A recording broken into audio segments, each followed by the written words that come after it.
but it's the state that the remains were found in, and some of the other things that were found in conjunction with these remains that raise a lot of questions. Hey, what's going on, guys? Mr. Ballin here. You probably know me from TikTok, where I am known for telling scary stories and talking about unsolved mysteries and true crime. But if you are not coming from TikTok, and I'm starting to see a trend that actually a lot of people are just finding me on YouTube, which is really cool. I was a Navy SEAL for a couple of years. I was actually medically retired in 2017. And I started making content about my military experience, mostly on Instagram. And then I joined TikTok in the early part of this year. And at some point, I just wanted to try something new and wanted to try a different content style. So I posted about an unsolved mystery, which is the Dyatlov Pass incident. It's about a bunch of hikers that disappeared in the mountains of in Russia, and no one really knows why. And it takes off, and it's something that I just am really interested in. I think unsolved mysteries are fascinating. I find myself almost as a hobby researching this stuff. And it was cool to finally have a place where I could actually create content around unsolved mysteries and true crime and kind of scary stuff. And TikTok was the place. But what I'm trying to do is transition over to YouTube, where I can tell longer versions of these stories and get a little bit more in depth. And so I have committed to posting at least one of these types of videos on YouTube a week. And I hope that you will subscribe and you will follow along, because right now my YouTube skills are very low. Admittedly, I'm pretty good at TikTok. I'm pretty bad at YouTube, but I'm going to get better. I would also love it if you guys have suggestions for videos that you pass them my way, either in the comments of the video, or you can shoot me a DM on Instagram. My handle is JohnBAllen416, so JohnBallin416. Shoot me a DM and I'd love to hear your feedback. So today we're going to talk about one of the more well-known unsolved mysteries, and it is the very strange disappearance of two college students from the Netherlands who go to Panama, and they've saved up all this money to go on this trip.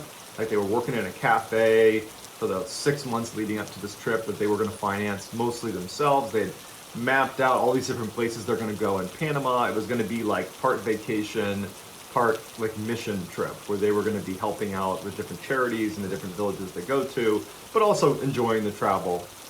These girls were very close. They were highly intelligent. They were just wonderful, smart people, and they were really excited about this trip. And they go to Panama, and the first couple weeks go without incident, and at some point things take a very significant turn for the worst.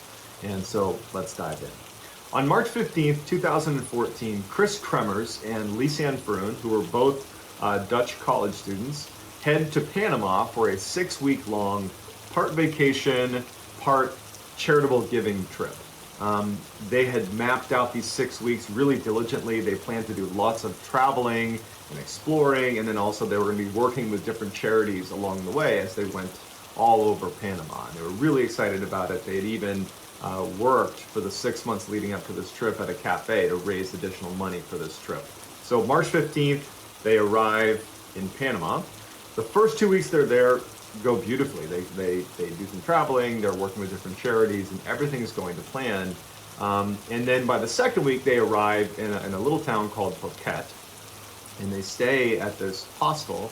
So that's like a group living situation. It's pretty common amongst travelers all over the world, where to save money, you'll crash at these almost like dorms, where other travelers and people will stay in the same room as you. 2 weeks in, they're in Phuket and they're living in this hostel. So on April 1st, they're in Phuket, and they want to go on this fairly significant hike, which is going to be around this massive volcano called the Baru volcano. Up near, I guess, the summit of the volcano, there was this amazing overlook where if you climbed up to it, you could get a beautiful 360-degree view of the entire area. Vroon and Kremers decide they want to go hike up to that overlook. They were experienced hikers, but realistically, I don't think they were taking this hike particularly seriously. It was a hike that was traditionally a guided hike, meaning usually you went and did this with a local who could make sure you didn't leave the path or fall where you didn't know there was a cliff or something. They opt to do this on their own. So they head out, and they bring the hostel owner had a dog and they decided to bring that dog along with them. It was a very friendly dog. So Kremers, Froon, and the dog head off for this hike up this volcano. They had a digital camera with them, in addition to water, and they had their phones, and all the different kind of basic supplies. They had a camera, and so this is important because they take a bunch of pictures as they begin this journey. So that night, the dog returns to the hostel, but the girls aren't with the dog, and so this alerts the owners of the hostel, but they search the area, like I guess the immediate area, for the girls. They can't find them, and they decide, we'll just wait until the morning and see if they turn up. The next morning, they don't turn up. Additionally, the parents of the girls, they were used to getting very regular text messages from these girls to kind of let them know that everything was okay, and the text messages stopped. And so that alerted the parents as well by the second day after they've gone missing. And so authorities are alerted. Search crews were organized on foot for the first day. So April 2nd, there are search crews all over the place looking for these girls. Can't find anything. The next day, they set up aerial search teams. They're scouring the jungle looking for signs of these girls. No sign of them. The search continues, and then on April 6th, the parents of Kremers and Froon, they arrive in Panama. They immediately offer a $30,000 reward for any information about their daughters, which is a ton of money in Panama. It's roughly equivalent to about $500,000 in a developed country. I mean, with 30,000 US dollars in Panama, I mean, you could buy land, you could buy a house, you could start a business. I mean, this is big money. And considering many people, especially in that area, were day laborers that were working for like less than $10 a day, I mean, you would think that that type of reward for just information about these girls would incite hundreds of people just on their own go looking for these girls. And if you consider too that, I mean, this is a small town. I mean, news travels fast. This is the area they probably grew up in. They know the area really well. The idea that with an amazing incentive, the financial incentive, and just the fact that they know this area really, really well, it was odd that nothing was turning up. There were no leads coming in. 3 months go by, and there is not a sign of these girls anywhere. They have vanished. There's no leads. Nothing's been found. Obviously at this point, the family and investigators are at this point have pretty much accepted that they're probably deceased at this point, but they're looking for them. They want to know what happened. And a local woman finds Froon's backpack, her blue backpack, 5 miles away from where the girls were supposedly hiking, or where they had intended to hike. Navigating a jungle is exceptionally difficult. Even with the right equipment, even knowing what you're doing, the travel is so slow. Cutting through the growth on the ground, there's animals to contend with, there's even though it's incredibly moist, and there's lots of moisture in a jungle, the water oftentimes can't be drank, so the risk of dehydration is really high. The jungle that they were in was incredibly mountainous, and so in addition to just navigating a jungle, you're dealing with pretty significant elevation changes. I mean, it is a treacherous place to be navigating, absolutely treacherous. And for them to have moved 5 miles through dense jungle it's incredible. That is almost unbelievable. But nonetheless, their backpack is found, 5 miles away. In addition, the woman who found the backpack, she was a local woman, and she said, I'm out in this area a fair amount, and I've not seen this backpack. I saw it today, and I picked it up and reported it. But it just means that the backpack probably had not been sitting there for very long. It had been probably placed there within the past couple of days, let's say, which doesn't really provide that much clarity, but it adds to the kind of intrigue around what actually happened. So the backpack was in great condition, and everything inside the backpack was very neatly kind of placed.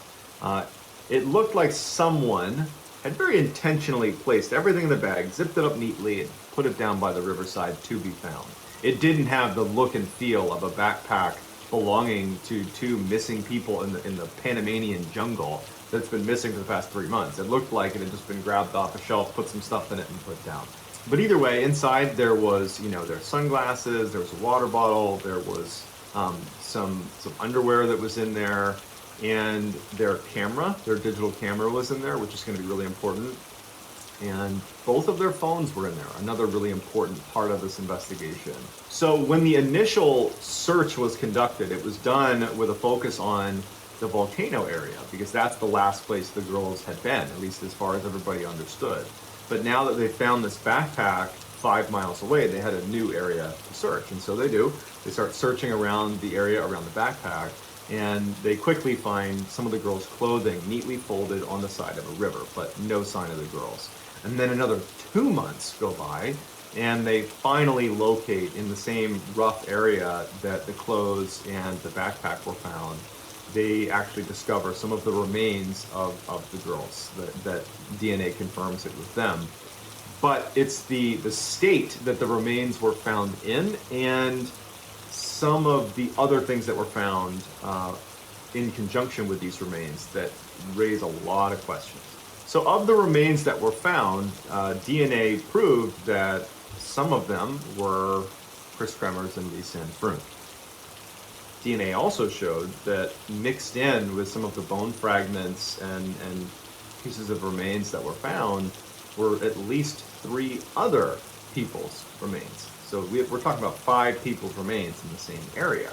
Also, interestingly, scientists were able to look at the bones, and there were no scratches on the bones. So that's important if you think about it, because their bones were found all over the place. They had been, broken apart, right? Well, if an animal had been responsible, there would have been scratches all over the bones, because they would have broken the bones that way. Without those scratches, the only other way it could happen is if they've basically been pulverized, basically broken with blunt force. So obviously something horrible has happened to these 2 girls, but their remains really only show investigators that the women had died. It doesn't show how they died, or really anything. And so investigators needed to look at the other evidence to try to get a better sense of what actually happened. And so they look at the phone records, and they can tell that on April 1st, when they started this hike initially, there is a string of distress calls that are sent within an hour of the hike starting. So whatever happened to these girls happened almost immediately on their hike. None of those calls connect. Over the course of those first 4 days, as they're trying to reach help via their cell phone, nothing's connecting, and then Freund's phone dies. Kremer's phone does not, and they begin, they or she, begin turning it off and then turning it on sporadically to try to get reception. On April 6th, something interesting starts to happen. Somebody was trying to access Kremer's phone. There was multiple failed login attempts, and it got to the point where you weren't even allowed to input any more codes. It was just locked, the phone locked.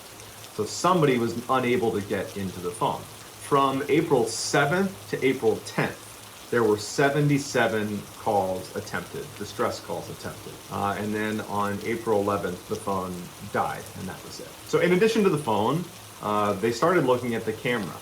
And so when you look at all the pictures they took, the beginning of the camera roll is this wonderful, montage of these 2 girls having this great time hiking up this volcano. And then as night begins to fall, you can tell that their expressions begin to change a little bit. It looks like you could begin to see that maybe something was wrong. Perhaps they're lost. We don't really know. But then there's no more pictures taken until April 8th. 90 pictures, over 90 pictures are taken between April 8th and April 10th, which is that period of time where all those distress calls were made on Kremer's phone before Kremer's phone finally died. The pictures are very strange.